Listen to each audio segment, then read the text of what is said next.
Let's begin with one of the bigger discrepancies in Nichol Kessinger's statements to police. Kessinger told police that she thought Chris's being a father was cute. Since this case involves the murder of 2 children, investigators really wanted to know how she truly felt. Here she is discussing how she thought it was sweet that he was a dad. Notice how she never mentions anything even remotely negative regarding Chris's children or his role as a parent. And then one day he told me that he had 2 kids. I was like, that's pretty cool. And started telling me about his kids. That sounded like a sarcastic comment. No, I thought it was kind of cute. I was like, oh, he's a dad. It was like right around Father's Day too. So whenever that is in June. Okay. Yeah. So I'm not good with holidays. He told me he had kids, and then it was Father's Day shortly after that. So that's what I do now. And I was like, I thought it was cute. And then he's telling me about him. He's pretty excited about him. And then So during June and July, were you aware that his family was not his? Did you meet his children? Nope. During June and July. And he didn't ask me to. Okay. I mean, not that I didn't want to ever. It was just not now. It's like you're not finalized with your separation, and not only that, we've barely been dating. Like, you can't introduce kids to somebody new in a situation like that. That's something that takes time. I mean, would I have liked to have met them? Of course. That would have been a great honor for me to have somebody introduce their children into my life, but not then. It was something that it was like, okay, well, let's see where we're at in 6 months. Let's see where we're at in a year. And if we're still doing this and you and me are still, happy with where we're at, and you think that this is something that is going to be long-term and is worth bringing your children into the picture, then yes, I would love to meet them. But it's like, not right now. You are still in this situation where you're not even completely out of it, and I'm getting in it, and that's not fair for them. And that was kind of the policy that I had with him, it was just like, yes, but not yet. So did he ask to introduce you to his children? Not at that time. Okay. I think both him and I were on the same page of eventually, if things went as they should. I understand you guys' relationship is very new and young. Yeah. So after police interviewed Kessinger, they compared her text messages to the statements that she had made in her interview, and there was a huge discrepancy between the two. In private text messages to her best friend, Charlotte Nelson, Kessinger said the following: I feel like every guy I meet has kids these days, and if they don't, they have commitment issues or some BS like Sean. And then Charlotte responds, what's the dude's name? Kids are cute. It's a package deal, though. And then Nikki or Nicole responds, he's all about his kids. Charlotte then responds, that's cool, how old are they? Charlotte also asks her, how old is he? And then Nikki responds, 33, I think. She sends a follow-up text that reads, I just feel I will always be second place, like he's been there, done that. It's early, though. We will see. He is very kind to me, though. Investigators noted the following in their discovery report. I again spoke with Nicole about the text messages conversation she had with Charlotte Nelson. I specifically asked what she meant by his children making her uncomfortable. Nicole said she wants her own family. She said she never said anything to him about his wife or children being a problem. She never said to him his kids were an issue. She said she was thinking about building her own life and that he already had a life. She said she never said anything about kids damaging their relationship. She said that there was never a conversation with Watts that he may have thought she was making reference to Shanann or his children. I questioned Nicole about mentioning the children and not liking that Watts has children. Nicole said she was not sure he was the one she was going to spend her life with, and she did not like that he already had children, as Watts already has done everything in reference to marriage and children. She talked about having her own life with a man who has not been married and does not have kids.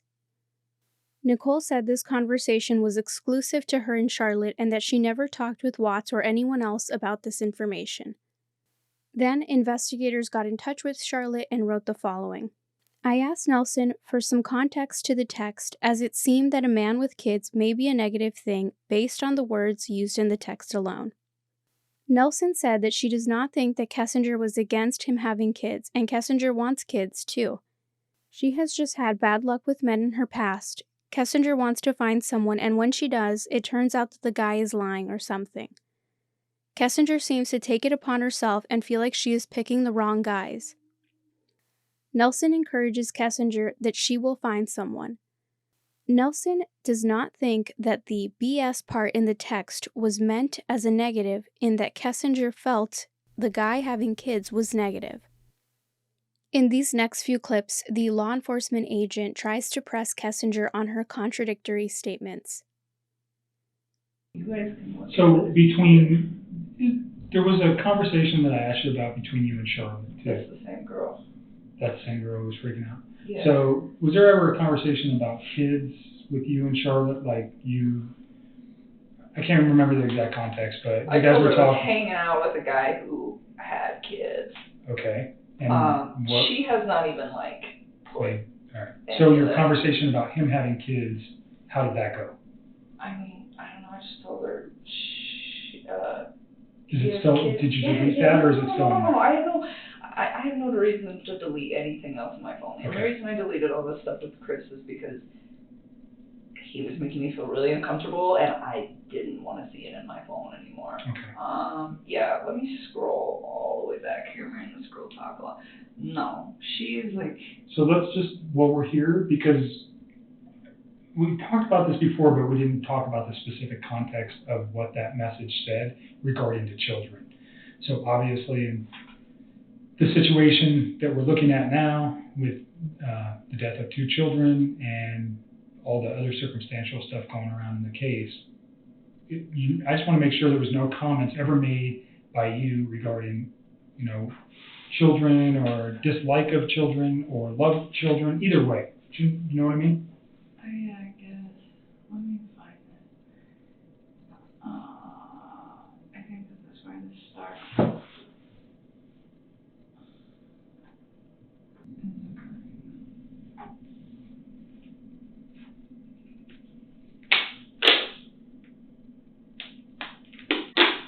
What do you mean by can tell he has a lot to take care of in life? What did you mean when you said that? He has a mortgage and he has kids. Okay. Responsibilities. I mean, he's a father with a house.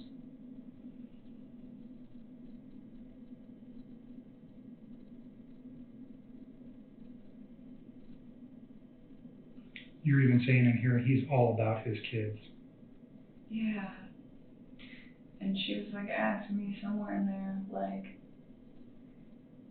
I mean, everything I had to say about him at that point was really positive. I think I made it clear that I wasn't 100% sure this was the man of my dreams and I was going to spend the rest of my life with him or anything, but I was enjoying the time that I was spending with him at that point. You're referencing that he has 2 kids and then you don't like that because you want to have that experience with somebody else? Is that what? I just said I wasn't sure if he was the one that I wanted to be with because he had already done everything. Okay. I was it would be really nice to kind of have kids and have my own marriage and all of that stuff. That was never anything I conveyed to him.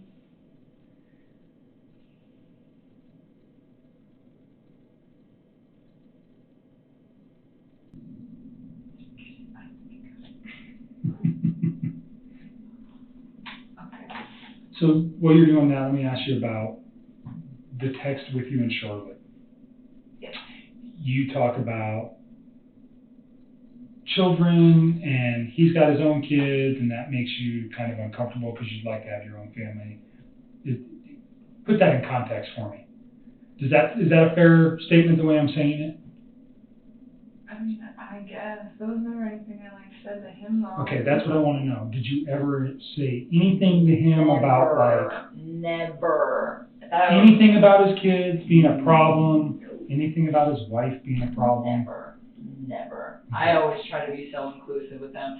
And even with her, when I was talking to her, it wasn't that his kids were an issue. It was just, this man already has a life.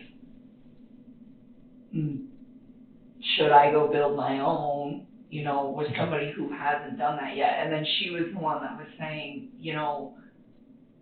I was engaged once and it didn't work, and now I'm engaged again, and she's trying to tell me, like, it doesn't matter, like, I'm on my second time of going through this, and she's like, I love this man very, very much, and she was saying, like, he's not gonna love you less because he's already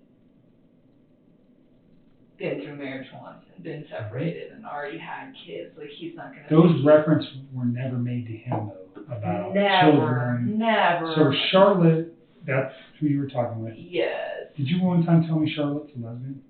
No, she's engaged. Okay. Were you talking about one of your friends that might have been a lesbian at some point? That's not the case. I don't think so. I don't. You never said that about any of your friends that I inquired about? I don't think Okay. so. I don't think that I think on the first day we talked with your dad there, I inquired about Charlotte. Yeah, you asked me about Charlotte and eHarmony, and I looked on my text and I was like, what is he talking about? And I couldn't find it. So I was wondering if maybe somebody referenced both of those two, but not in together. Okay. I'm wondering if that's where that came from. So Charlotte is your friend. She's your closest friend. Yeah. You guys have this conversation, but it never went anywhere besides her and you. Yeah, You never mentioned it to Chris. You never said anything about your kids, or his kids, pardon me, damaging your guys' relationship. No. Or nothing like that. Never. And I mean, and even in that, it wasn't like I never said his kids were a problem. It was just like, he already has a life. I don't know about that. So in light of what's occurred, though, what I'm trying to make sure is that there was never a conversation that you guys had that he might have thought that you were saying, I can't be with you if you have kids. I wouldn't be with him if I couldn't. Okay. So I'm just making 100% sure that those. I promise you. Okay. I really want you to pull these texts, because all the stuff I've been telling you will Okay. sync up. And I hope we can. I haven't been very lucky with your phones yet. There's been nothing but a pain. So this one's coming with me. Okay, I think. Jeez. I know, this is a task. Some of these might be duplicates, but whatever. I'm gonna send these to you. No, that was kind of something between me and her, and it wasn't even really the kids. It was that he'd already been married before, and I was just like, I don't know if I am in a long-term relationship with this guy. Is that something he would eventually want? Because that's something I would eventually want. So your concern was more about his prior marriage than his children? I guess. I wasn't really that worried about him at that time. If you read the majority of those texts, it's very, very flattering to him and all the nice things that I have to say about him. It was just that I wasn't 100% committed to him yet. I mean, I was monogamous with him. I wasn't seeing any other men, but I wasn't hey, this is the guy I want to spend the rest of my life with. And part of the reason that I was uncertain, I mean, yeah, he'd already built a life, but honestly, he wasn't out of the marriage that he was already in. Right. So, I mean, I'm not going to go tell the whole world, hey, I've got this guy, and, I'm going to take in his kids, and we're going to do this, and we're going to do that. And it wasn't because I had any problems with them. It's just, he was married. Okay. I know the context of that text now, looking at it, looks so bad. You have to look at it from the perspective that I'm looking at it. Yeah. And how it could be misconstrued or made out to sound something another way. That's why I wanted to give you the opportunity to say what it really means. Okay? No, I don't mean any harm towards those kids. I always thought they were so cute when he showed me those pictures. He was all about them, and not only that, but it's once you guys get those texts, you will see, there's not very much mention of his children. And if there is mention of his children, it's always cute stuff where it's hey, you should show them this, or hey, this apartment's great for them, or what do you think of bunk beds? And those little girls like reminded me of my little sister. They're like the You said same that before, age. right. Yeah, I mean, like it was so cute. Like he would call his little daughter, the younger one, Cece, he'd call her Rampage. He's like, she's wild, and it used to just make me smile because my little sister was totally Rampage. And it just was kind of like spot on, you know? And so, like, it just kind of made me think, like, okay, these guys are going through a divorce at the same age that I was at when my parents went through a divorce. And it's like, how did I handle that? You know, and I tell them, like, you know, this is what happened when my parents separated and we were this old. And just try to, like, give him a reference because I gave a damn. Right. Okay. I mean, but just because I care about him and I care about his kids and all of that doesn't mean that I'm ready to turn around and like commit Did everything. he ever say anything like that? Like, do I have to get rid of my kids, or No. do I, you know? This shocked me just as much as I think it shocked the rest of the world. All of it. Like he lied so much. Now I go back and think about all this shit and I'm like, it's lies. Everything that he knew about him was like lies. I mean, his friends let him stay the night at their house. He even fooled them. It's not just me. He lied to everybody. He had all of you fooled. Next, we have a fairly obvious lie. Nichol Kessinger claims that when she first met Chris, she did not know that he was married or in a relationship. Here is a clip of Kessinger explaining as much. Okay. So let's just start with like a timeline of your getting to know Chris, how you guys met, where you met, all those things. And let's just run. And I'm not going to ask you specific questions unless I think it's necessary. I'll let you just tell me your story. I think it's a little bit easier that way. So I just want to know how you met him, where you met him, how long you guys were dating, and those kind of things initially. Okay. I think I met him sometime in June, probably early June. It might have been May. It was just talking at work. It was pretty casual. And he didn't have a wedding ring on his finger. And every time I talked to him, he didn't tell me that he was in a relationship. He didn't even mention his kids right away either. So can you just take us through kind of a little bit of the early part of how he courted you or you courted him? I don't know which one happened. How you guys got to know each other? I guess we just started talking. He actually, so part of my job is to manage the gas monitors that we have. So Anadarko requires all of their field personnel to carry like gas monitor sensors for toxic gases, and it's my job to control the inventory, any issues, anything like that. And we were having some pretty serious like equipment issues, and we had numerous amounts of people coming in my office one day, and he happened to be one of them. And I'd seen him before, like they meet in the lunchroom, and that's where I go put my lunch in the fridge. So I'd seen him, but I didn't ever like talk to him.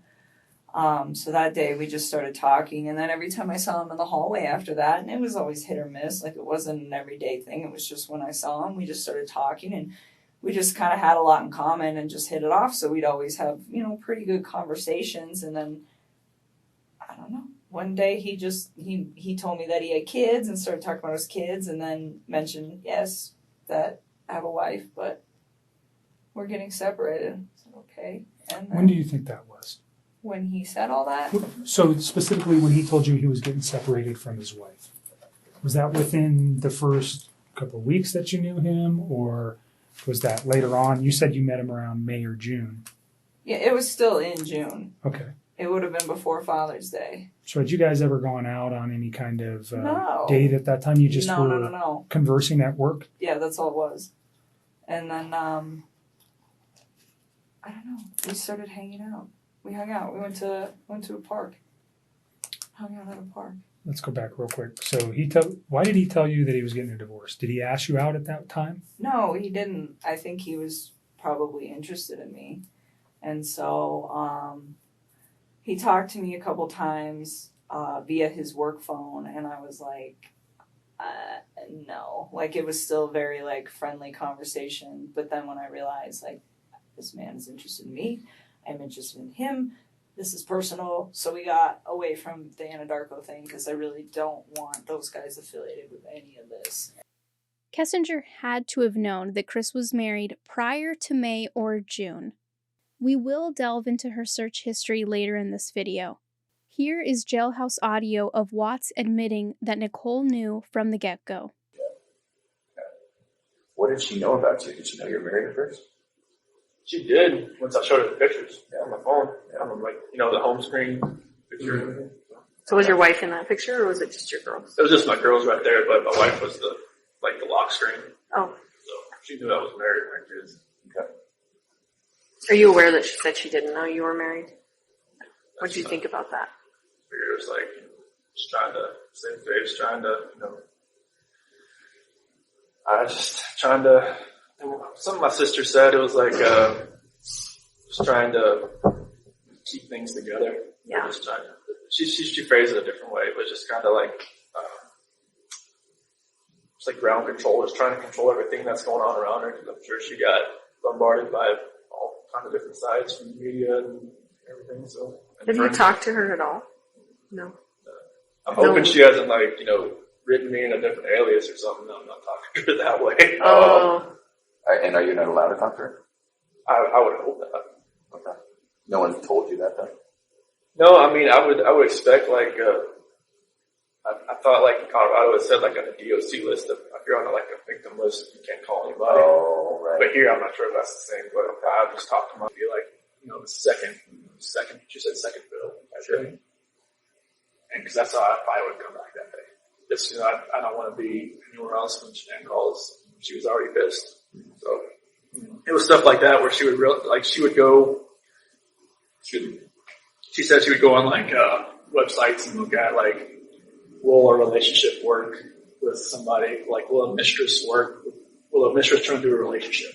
That's what Nikki was looking at? Yeah. She would tell you that, or you She heard told that? me that. Okay.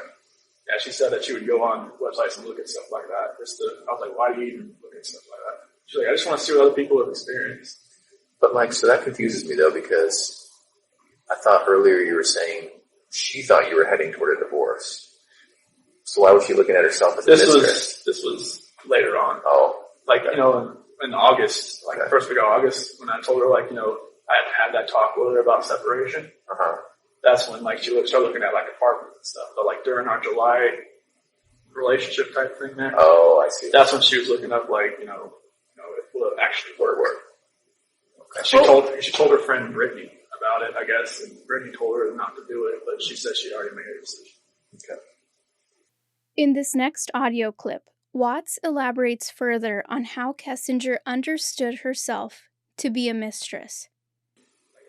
I didn't know what had happened to me. So Nikki even asked me, have you done this before? Have you go straight away? I'm like, I've never even thought about it. It's like, what's different? It's like, I guess it's just you that's different, because I've just never actually, I've seen girls smile at me before, never done anything about it. With her, it was just it's like she had a leash on me and she tugged me away. As soon as she walked, I'm like, heck, what's going on? So. She told him that she had researched topics relating to whether or not it can ever work out with a mistress. It wasn't until around August, when she began helping him look for apartments online, that she began to believe that he was serious about leaving Shanann for her. Another pretty egregious lie that Nichol Kessinger told police was that she wanted Chris and Shanann to work on saving their marriage. People lie for all sorts of reasons, but it seems that Kessinger lies a lot in an effort to perhaps make herself look more noble than she actually is. Here are some clips of Kessinger explaining how she really wanted Chris and Shanann to work things out. And then I remember telling you guys that when he was going to go to North Carolina, I kind of backed away from the situation, and I was like, hey, I think you should try to fix things with her because you have a really beautiful life with her, and I think you should try to fix stuff. And he kept telling me, I don't want to. I don't think she wants to. And I was just like, please try. Just please try. I just thought he had such a beautiful life. And I was willing to just leave his life. I was like, if you work things out with your wife, I'm gone. And like, and that's fine, you know, and he'd always be like, well, what about us? And I'd be like, don't worry about us. Like, try to fix stuff with her. And he said, okay, I will. I don't remember if it was like. So is this a phone conversation or is this a text conversation? No, this happened over the phone, and he told me that that was when I had said, hey, when you go to North Carolina, I really think you should try to fix things with your wife. And he kept asking, well, what about us? And I was trying to kind of take a step back and see if he would fix things before attempting to pursue things with me, because I wanted to know that if all of these things he's saying, like, yes, we're getting separated, and yes, you know, all of these things that he's saying are happening, I wanted to know that it was like, you were doing this like you said you were prior to me coming in your life, and it had nothing to do with me, you know? And so for me, it was like, I really wanted them to fix it. I would have just, like, left the situation. Okay. So the second time I went to that house, I'm not sure what day it was, but it was the weekend of the 14th. Of August? July. I don't know if it was the 14th or the 15th. One of those 2 days. But we had went out and we stopped there just real quick on the way back. And we were there not very long. But that time I saw a picture of his wife and one of his kids. And I remember thinking to myself, like, wow, she's so beautiful.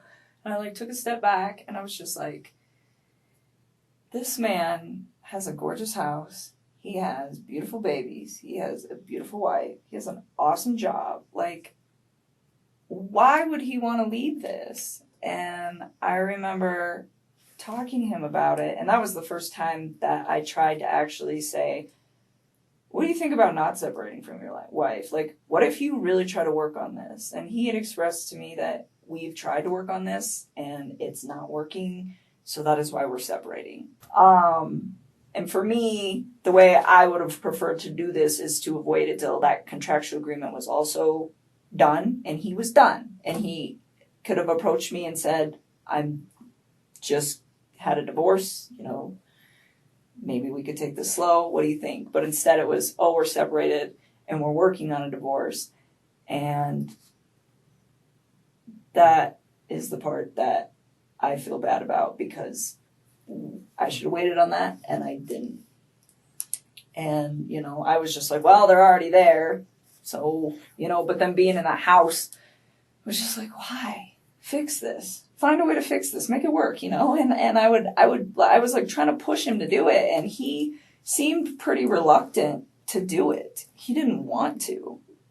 And, I don't know. We were still seeing each other fairly frequently.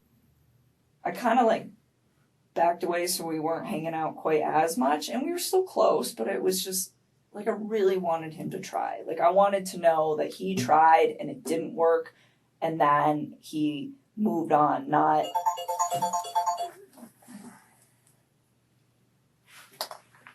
that, you know, they both kind of tried and then he got himself into a situation with somebody else. And I don't know, I just thought he had a beautiful life going on, and he could have made it work. That was the way I looked at it from the outside. So I just thought it just seemed like he had so much going on, and it was just beautiful, that I was like, why don't you just try this out, you know, and see if you can fix it? And he'd always be like, well, what about us? What about us? I'm like, don't worry about us. Like, that is more important. Like, try to see if you can, like, salvage whatever it is that you have going on with your wife. And you know, I always got the impression that he was a great father to his kids, like, always. And so, you know, I was like, and be the dad that you want to be. I was like, and see if you can make it work. And he just, like, we kind of talked about it off and on for like a few weeks, and I was just kind of like, I don't know. Like, I think I was kind of like cold feeting about it after I went over his house. And so this was like pretty early on. It is pretty ridiculous for Nichol to claim that she wanted to help these two people patch things up, when Nichol's mere involvement with Chris would only serve to make his marriage issues worse. She also mentions that she wanted him to use the North Carolina trip as an opportunity to mend things with Shanann. Mind you, shortly before Chris left to North Carolina to be with his family, they had been sending each other nude images, which Chris stored in his secret calculator app. She also Googled, "Man I'm having an affair with says he will leave his wife." This Google search is not indicative of someone who wants these two people to patch things up. She also made the now infamous Google searches about marrying your mistress, and she looked at wedding dresses. Keep in mind, during this whole time that she claims that she was encouraging Chris to save his marriage, they were continuing to sleep together. In his prison interview, Chris Watts told investigators that Nichol was the one who suggested he download an app that he could use to secretly store her nude images. Here is a clip of him sharing that story with law enforcement. Was Shanann checking your phone, or She always had my phone. she was checking your phone? So how did you get past that? I used to work phone. To text?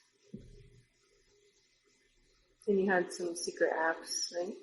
That was on my personal phone. Were you using anything else to have contact with her? I just text her with my work phone. And like, when Shanann and the kids went to North Carolina, she used my personal phone. And she just told me, like, to put pictures in an app, and I just found that calculator. I just put, just searched on the app store, like, hidden pictures, and this calculator app popped up. Like in your iCloud or your whatever isn't linked together, so she would know if you're getting at, downloading apps and stuff like that. They used to be a long time ago, but when we got different phones, or when our phone contact list would be synced up from the cloud and stuff I couldn't have, she had tons of phone contacts. I just couldn't have all that, but it's still kind of linked up at one point. But as far as she asked me to get my own iCloud account. Not only did Nichol's actions before the killings show that she didn't want Chris and Shanann to work things out, her actions in the immediate aftermath of the killings also reflect that. After Shanann had been missing for about a day, Chris told Nichol that Shanann had left her wedding ring behind. Nichol claims that she believes Shanann was alive and well, and probably just at a friend's house burning off steam. When Chris asks Nichol how much she thinks the ring is worth, she suggests that he pawn it. Here is that clip. Bring up to you guys. So Monday, when we were on the phone, at one point, he mentioned to me, I can't even believe I have to say this, she left her wedding ring here. And I said something along the lines of, does that mean you two are done?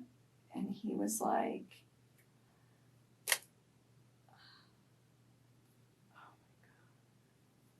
he said, how much do you think it's worth? And I was remember hearing him say that and being like, what the fuck? And I remember thinking to myself, I don't even know how to respond to this. And so I was like, I don't know, pawn it, man. And I was just I pawn jewelry all the time. I pawn jewelry a few times. I was like, it's not worth shit, though. And I was like, so I don't know if you really want to do that. And he's like, no, I think I'm going to get it appraised. It's a nice rock. And I was just like, okay. And it was really awkward. And that was on Monday? That was on Monday night. And that to me was it was kind of strange. And then the Tuesday lying thing, I'm telling you, it started Monday night, him saying that was why I couldn't sleep, because he made the comment about the wedding ring. Okay. And then Tuesday, her still not coming home, and then him lying to me. And I was just like, oh my God, what if something happened? And it was really hard for me to When you say, what if something happened, what were you thinking? What if somebody took her? Could he possibly hurt her? And that was the first time that I really, I think, genuinely considered, did this man hurt his wife? And it was hard for me to grasp.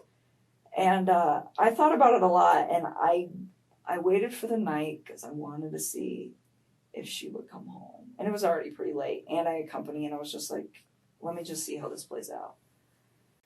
This might not seem like a big deal in the grand scheme of things, but to me, this incident alone speaks volumes about her inner motives. She claims she believes Shanann will be coming home again soon, and in the same breath, she tells Chris that he should pawn Shanann's engagement ring for what it's worth. What would she have wanted Chris to tell Shanann when she comes home and her ring has been sold? The whole pawning of the ring discussion is symbolic of something larger.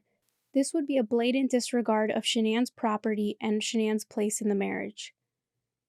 It shows that she was eager for Chris to move on and that she did not have any respect for Shanann or her belongings.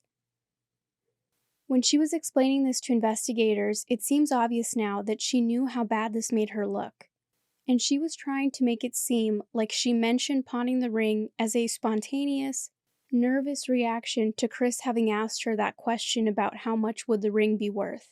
Again, there's a pattern here that shows that a lot of her lies are designed to make her look better in the eyes of those around her. I am not sure if this next one is a full-blown lie, but it could potentially have been a lie or even a white lie on Kessinger's part. During her first interview, the investigator asks her if she knows Chris and Shanann's address. Here is her response. So, just you went to his house on 2 occasions. Yes. Was that recent? No, that was like pretty early into it, and I did not like it and did not want to go back. Do you recall where the house was? Yeah, it's like right off the highway in Frederick. Okay. And you know the streets? I mean, I'm sure I could figure it out again if I like really had to. Like off the top of my head, no. Do you know the street name? No. Okay. I would have to like drive around in there to get there. Okay. Notice that after Nichol said no to the question of if she knew the full address, the agent then asked the follow-up question of whether or not she knew just the street name. If she did indeed lie about this, what would have been the purpose of the lie? Did she think that if she admitted that she did know the street name and that she had also looked for it online recently, that would have contradicted her notion that the relationship with Chris was nothing serious to her? Kessinger had searched for Chris Watts multiple times before and during their relationship. After their last date at the Lazy Dog, Kessinger once again searched online for Chris, Shanann, and Chris's father, Ronnie, and 2825 Saratoga Trail. She had also been to the home on a couple of occasions. So while she might not have known the full address, she probably did know at least the street name. One of the very first lies Kessinger told police was that she did not know Chris Watts' significant other's name for a while. Here she is stating as much. He mentioned that he did have a significant other, and then he told me that those two were in the process of a separation. Did he mention the children's name or his significant other's name? I didn't know his significant other's name for a while. And then I think he told me his kids' names pretty quick, but to be honest with you, on an exact date of when that happened, I don't know. There is absolutely no way that could possibly be true, because she was Googling the name Shanann Watts as early as September 1st of 2017. To me, this could indicate that she was interested in Watts for some time before they developed a workplace friendship. This leads us into another pretty significant lie that Nichol Kessinger told. In this next clip, an investigator asks her a very elemental question. When did she first become aware of Watts? Here is her response. Okay. You know, And you knew him for how long? brief. Total, just not dating him, but I mean, when were you first aware of him? How long? I don't know, probably the beginning of June or maybe May. So like 2.5, 3 months tops. I mean, this is all like really fresh. Like all of this is compounded into like a very small time frame. Very quick. Notice that the investigator used very specific, deliberate language. He asked her, when did you first become aware of him? Not, when did you first begin talking or when did you first begin dating? They clearly wanted to know when Kessinger first noticed Chris. I'm not sure if they were asking her that question because they already knew about her search history, as they were still in the process of getting the full information off of her phone at the time of this interview. Sometimes investigators purposefully ask very basic questions like this to see how honest the interviewee will be. The fact that Kessinger wasn't truthful shows that she's capable of lying about even the most basic facts of the case. Nichol has always claimed that she had no idea that Shanann Watts was pregnant. Here she is telling investigators that she did not know about the pregnancy until Shanann and the girls went missing. On Tuesday, which would have been the 14th of August, you had read some newspaper articles on the 13th and the 14th that regarded this case. You had also had a conversation with Chris at some point during the day on Monday. And on Tuesday, because of what you found, specifically what you said was, and don't let me put words in your mouth, but you found out that his wife was pregnant. Yes. And you did not know that prior. And you found that out via the newspaper articles, and that caused you concern.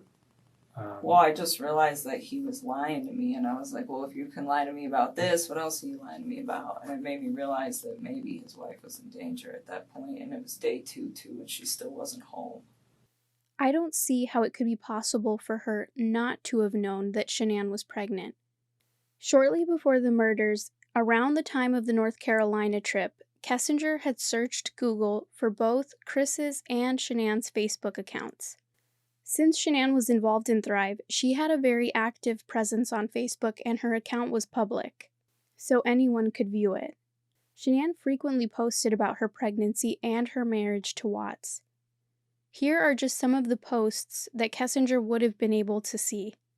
In one public post, Shanann wrote, "Happy National Husband Appreciation Day. I couldn't imagine a better man for us. You spoil us with love and attention. You put up with 3 impatient and demanding women in the house.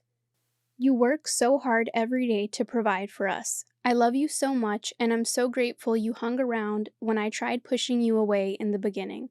#Happy National Husband Appreciation Day." Here is a photo of Shanann pregnant and another pregnancy-related post. This Father's Day post reads, "Chris, we are so incredibly blessed to have you. You do so much every day for us and take such great care of us. You are the reason I was brave enough to agree to number 3. From laundry to kids' showers. You are incredible and we are so lucky to have you in our life. Happy Father's Day." Even Chris was not entirely convinced that Kessinger did not already know about the pregnancy. This is what he told investigators when he was interviewed in custody. Did she know that Shanann was pregnant with a boy? No. Did she know Shanann was pregnant? No. And why is that? You just didn't tell her? I didn't know. Because we had met. But Shanann put that on Facebook. That's How did she not see that? I don't know. Maybe she did, and she just was waiting for me to tell her, or she put it out of her head. After the murders, Nichol deleted anything related to Chris Watts from her phone. Here she is in her police interview claiming that she deleted information from her phone purely out of hurt. And don't let me put words in your mouth, but you found out that his wife was pregnant. Yes. And you did not know that prior. And you found that out via the newspaper articles, and that caused you concern. Well, I just realized that he was lying to me, and I was like, well, if you can lie to me about this, what else are you lying to me about? And it made me realize that maybe his wife was in danger at that point, and it was day 2 too, and she still wasn't home. What did that cause you to do with your phone, though? Oh, what? When I deleted those? I was just kind of grossed out by him, to be honest with you. I was just like, I don't know what's going on right now, but you just lied to me, and I don't want to see this come over my phone anymore. So I removed it. So you already said, but you removed text messages? I deleted all of his stuff because he lied to me. I mean, that's what it was. It was the hurt that made me delete it. And then it was the lie that made me start questioning everything else he'd been telling me for the last few days. And that's when you decided to come forward? Yes. Okay. So just for context, yes. When people delete stuff off phones, usually we go, No, Hold on no, a no, second. no. It And wasn't that's why I wanted malicious at right. all. It No, I'm not wasn't saying it's malicious at malicious. all.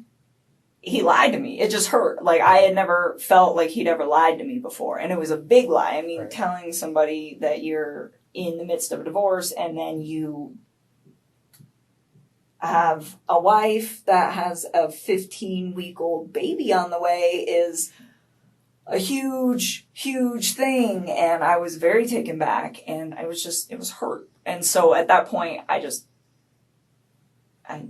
deleted it. I had a few more quick things to say to him, and then I just got rid of him. That's literally what I did. I just cut him out of my life. It would have honestly been like a bad breakup kind of thing. Like, if none of this other stuff would have happened, that's what it would have been. That would have been the end of it. The information was not destroyed because there was anything in there that would be harmful to you or potentially to Chris at this point, but harmful to you in particular. That's not why you did it. No. You did it out of, excuse my language, this guy's an asshole, so I'm getting rid of him, and I'm getting this stuff off my phone.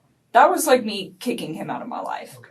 And then, like I said, and then realizing that he lied, that was when I was like, okay, maybe his family is in danger and they're not coming back and they're not staying with a friend.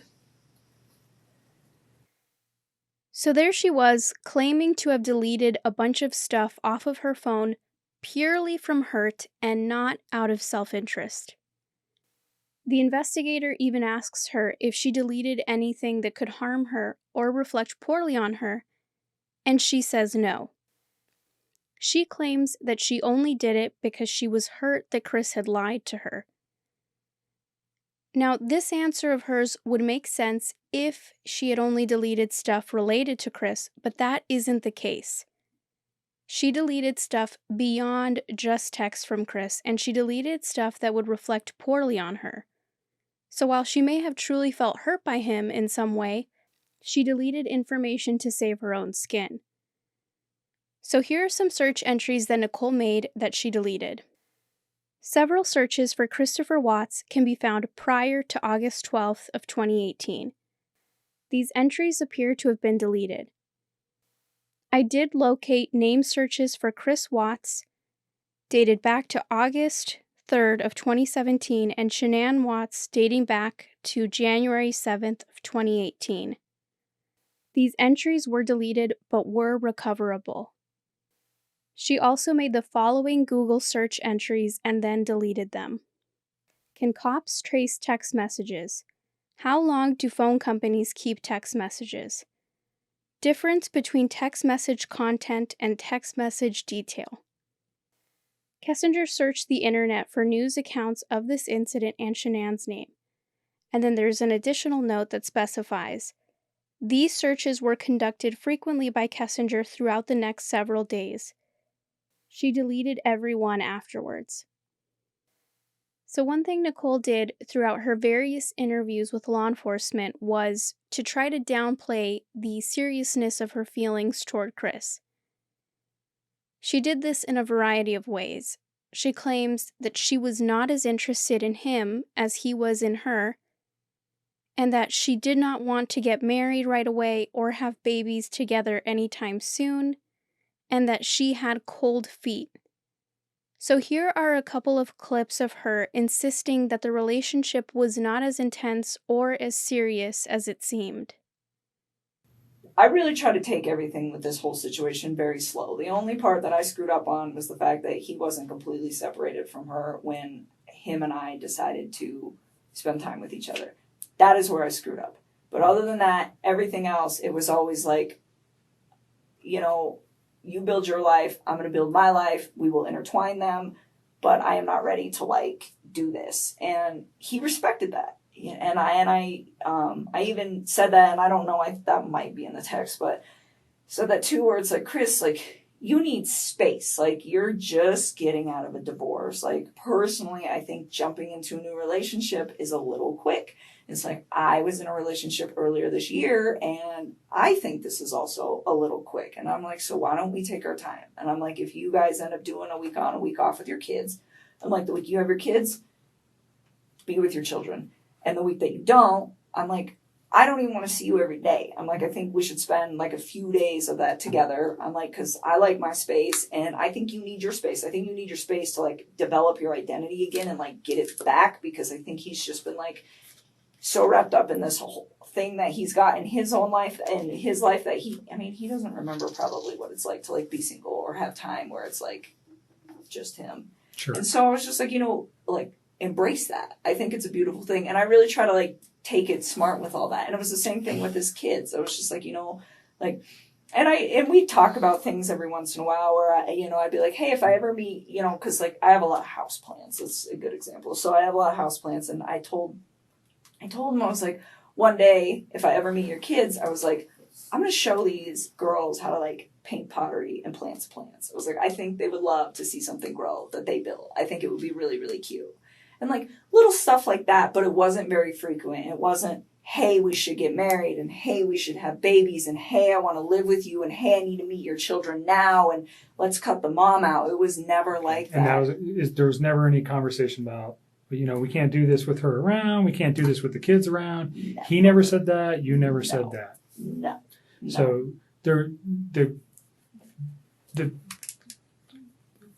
way you guys were trying to make this work was just, slowly trying to come together because of his current situation, and you, by your own account, mine. You're just a independent person. It sounds like pretty much, yeah. And but through text message or through conversation, he never said, "Hey, this isn't going to be financially able. I'm not going to be financially able to do this," or "This isn't a good thing. I got these kids." None of those conversations ever came up. No. You guys, 6, 8 weeks, 2 months, whatever it was, you guys have an intimate relationship during that time. Yes. Okay. So you're pretty serious. Did he ever tell you that he loved you? Yes, he did. Did you ever tell him the same? A couple times. Okay. Notwithstanding that today, because those thoughts may have changed for you, but on, let's go Sunday into Monday or Monday, did you still love him on those days? I think it was something where it was like I said it a few times and I meant it, but he definitely felt the urge to say it to me a lot more than I did to him, because it was just all very new to me. And I was like, take your time with this. Like, you don't need to like rush that, Like, I remember when he was in North Carolina and he was like trying to patch things up with his wife, and he told me he loved me, and I was like, don't say that to me. Like, please go try to fit. And and that might even be in the text too, where it's like, don't say those words to me and then go try to make peace with your wife and lay in bed with another woman. Like, just don't do that. And I was like, it's not that I don't appreciate what you're saying to me. It's like, it just didn't sit right for me, So I just feel like almost like an insecurity where he had to say that to you? Or? I don't know. I think he like, looking back at all this now, I don't think he was trying to fix things with her. So saying I love you to me seemed like probably something that he genuinely meant. Like, I love this woman, and regardless of where he was going to end up that night. But to me, in the way that I was perceiving things, he had told me that he was trying to fix things with her. So it's just like, this is an inappropriate time. And I wasn't mad at him. And I'm pretty sure that's in the text too, where it was very like calm, but it's just like, it's almost disrespectful, where it's like, please don't. I'm like, if we get to that point where it is you and me, like, yes, you can say that, but not then. Like, that's... So you thought he was very genuine when he said that? I did. And he wrote it. It's in all those cards I gave you. Not in all of them, but okay. Like the later ones. And thank you. When you said it, I have preferences. Like, I thought he was like, I don't want to use the word clingy because it's fucked up. He was like he was a lot more into me than I was into him, and it didn't make. Time? Yeah, I really enjoyed his company, though. Enough so that I kept everything going despite the situation. And, it didn't scare me or anything. It's just like, I don't move that fast. Okay. So I think things were moving. What were his long-term plans with you? What did he discuss with you? We'd bullshit about it every once in a while. And be like, oh yeah, like I asked him, I was like, if you didn't have that big house, because he didn't want to live in it, and he had made that very clear, he didn't pick that out, he didn't, none of that. I was like, well, if you could have a house that you wanted, what would your house look like? And he would tell me, he's like, I want a little ranch home, like it doesn't need all these floors, just a few bedrooms, enough space for my kids, maybe some property so they can like run around, 2-car garage, maybe 3, put the old sports car in there because he liked cars, stuff like that. You know what I tell him? I'm like, I'm simple too, so if you end up doing that and we end up staying together, let's do it. But it was never like, sell your house, let's go buy a house. Like it was very... You ever say anything about getting married? To me? Yeah. I mean, it was like a thing where it was like offhandedly, like one day maybe this will happen. But again, it was like these were... I did not take these as very like deep conversations. It wasn't like, this is when we're going to get married, this is what's going to go on. Okay. And you knew him for how long? Brief. Total, just not dating him, but I mean, when were you first aware of him? How long? I don't know, probably the beginning of June or maybe May. So like 2.5, 3 months tops. I mean, this is all like really fresh. Like all of this is compounded into like a very small time frame. Very quick. Nicole's private internet search history tells a completely different story. It paints a picture of a woman who was just as deeply infatuated, and that she was dreaming about Chris leaving his wife for her and marrying her. She Googled marrying your mistress, and she looked at wedding dresses online for 2 hours. Chris was also Googling jewelry at around this same time. Both of them were daydreaming about having a life together. This could have been her way of trying to distance herself from him in the aftermath of everything that happened, but it comes off as disingenuous to say the least.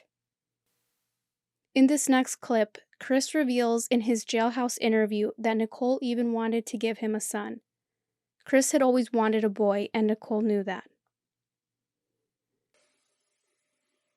And so, are those people absolutely wrong about Nikki? She wasn't asking you to get rid of your family? No. Are you sure? Okay.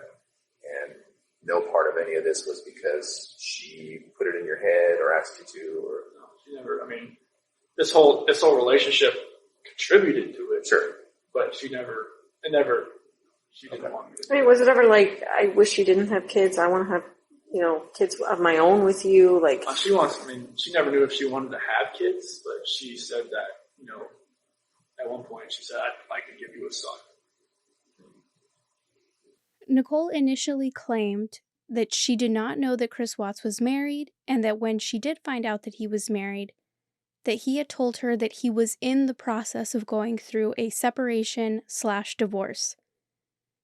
But here is some additional proof that she had to have known that she was a mistress.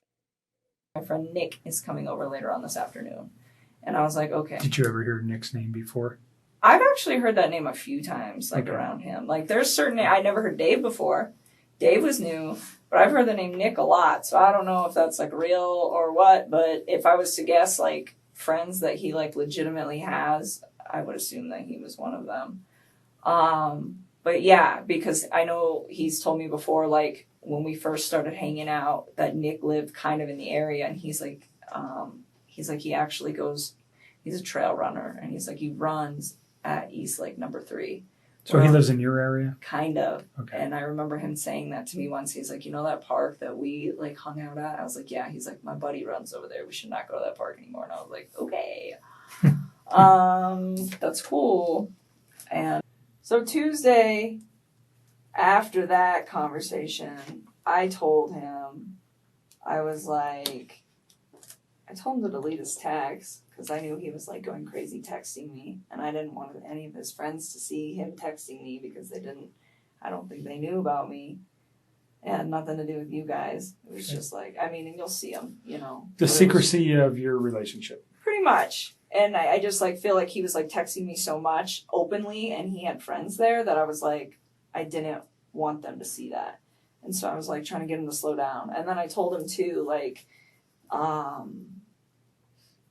after he lied to me, I was just kind of like, I was done. And I was trying to find a way to like get away from the situation. Any rational adult in her position would have understood that they were a mistress. Between Chris telling her that they could not go to a park that his friend runs at, and her telling him not to text her openly around his friends, it is very clear that they both understood that they were in an affair. They also usually met at Nichole's house for dates as opposed to going out in public together. She also claimed that if and when they did go out on dates, Chris would always pay for their meals using gift cards. She said herself that she believed he did this in order to keep their relationship a secret from Shanann. If Shanann and Chris's relationship was truly done and dusted, there wouldn't be a need for such excessive secrecy. While going through the discovery, I found a couple of notes about Kessinger that surprised me. An investigator actually wrote the following. During that conversation, Kessinger called Watts and left a voicemail. Following an eerily disconcerting, childlike giggle, she told Watts, "I miss your face. I was just calling to say hi. Call me back. Bye." Then, in another note, they wrote, Kessinger called Watts and left a voicemail. Intermixed with her creepy giggles, she asked Watts to call her back. While revisiting these interviews, one thing that struck me about Nichol Kessinger is how, despite knowing that 2 children and a pregnant woman are dead, Kessinger still seems mostly concerned about how her job and image will be impacted. In no way am I saying that those aren't valid concerns. It just seems strange to me how she seemed disproportionately more worried about herself than anyone else in the equation. In light of everything else that happened, those concerns pale in comparison. Here are some moments in her interviews in which she expresses concern over how being involved in this case will affect her livelihood and her reputation. I think you mentioned with your skill set that you should be easily employable in another locale. I don't know. I hope somebody hires me. I hope people don't see my name on a resume and just not hire me. Well, your name hasn't even made it in the papers yet. Not yet. So I need Hazel to help me out with this lease and sell my truck and change my entire life, and hopefully somebody somewhere will give me a decent job and give me a chance and not judge for all of this whole disaster. I don't think people are gonna hire me. I have a feeling that trying to get by for the next 5 or 10 years is about to be real rough. Okay, well, a part of me, I keep getting really scared that it's gonna be really hard to find good employment for like a really long time, like years and years and years of my life. Is it an unusual circumstance that 2 people who got together at their place of employment, this terrible tragedy happened? Yes. Do I think that they are going to do anything to you? I don't think so. I mean, if you read the paper today, you saw they already fired Chris. I mean, as they should, but right. I'm hoping they're not going to fire me. Well, and I think you need to head that. And then we can talk about that whole thing too, because I was actually going to see if I could email them today. I was going to email my upper boss, and I was actually going to call her and see and just ask her if she can have. She's the Anadarko rep. See if she can have a schedule sit down with my employer Tasman and schedule sit down with EAP, and I want to get in a room with them all at the same time and just give them kind of a brief synopsis of what's going on and just ask them for help and see what they have to say. But I was going to think that's a good plan. Say to them and just ask your opinion on it, because I don't want to give them too much. You do not need to tell them anything about the investigation or anything about what we discussed.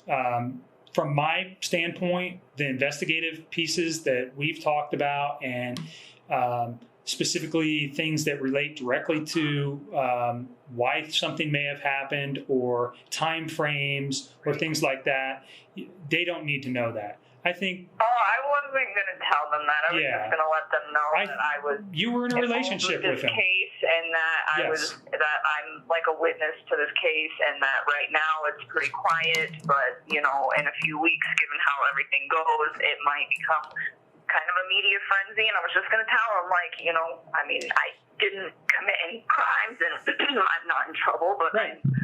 working with the prosecutor to try to help to bring some closure to this horrible thing, and then just tell them, like, you know, I don't think the media is going to portray a very nice picture of me, and it's just an unfortunate circumstance. And I think that your projection of whatever is going to happen with the media can be reserved until that time.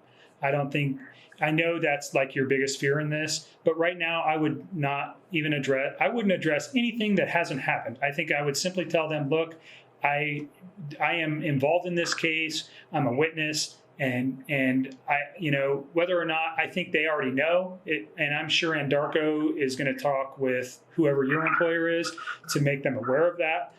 And then, hey, I had a relationship with this guy, and that's all they need to know. They don't need to know anything else. This self-centeredness is also reflected in her online searches. After the murders, she searched the internet on topics related to Amber Frey. Amber Frey was the mistress of Scott Peterson, another man convicted of murdering his pregnant wife. She had looked up Frey's book deal, her net worth, and interestingly, did people hate Amber Frey? Yet again, we see how Nichol Kessinger seems to care a lot about how people around her will view her. While this video is all about Nichol Kessinger's lies, I do want to address something she said that I found credible. I'll go ahead and play that clip for you now. Sometimes I just feel like, sometimes I legitimately think that man's cheese was sliding off of his cracker long before I came into his life. One of the reasons this case fascinates me is because it seems like a lot of people have written this case off simply as, man finds lover, man kills wife for lover. I believe this case is a little bit more complicated than that. I think Nichol Kessinger was the tip of the iceberg, and while the affair certainly exacerbated the issues that Chris had, I don't think she was the sole catalyst. I have always believed that Chris and Shanann's financial problems, coupled with the unwanted third pregnancy, contributed more to the murders than the affair itself did. Chris and Shanann were being sued by their homeowners association, and they were on the verge of a second bankruptcy. He made around $60,000 a year. The daycare that Cece and Bella attended was approximately around $20,000 a year. This means it would have taken 1/3 of Chris's yearly salary just to cover child care costs. At the time of the murders, they were behind on their mortgage. The rage that this person had to have had in order to do what he did doesn't form over 5 weeks. The tension had been forming for a very, very long time before Nichol Kessinger arrived on the scene.